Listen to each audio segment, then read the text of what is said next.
Artifacts from the past, antiques of a different era, and their keeper is Clay City's Dave Kirkling. A lot of this stuff we had for years. I'm a collector. My grandma was a collector, my mom was a collector, and I kind of inherited that. But it wasn't until about 3 years ago that Dave actually put his personal museum on display. But not in a traditional sense. He opened his own restaurant. Our son and daughter worked at Texas Roadhouse in Indy when they were going to college, and so they had a little bit of background, and so we jumped in.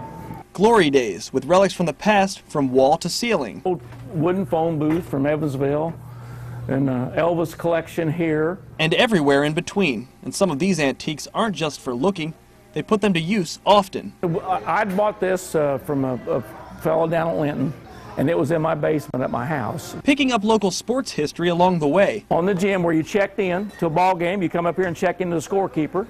These are the counters. It seems like whenever time has tried to forget a memory, Dave Kirkling fights to keep it alive.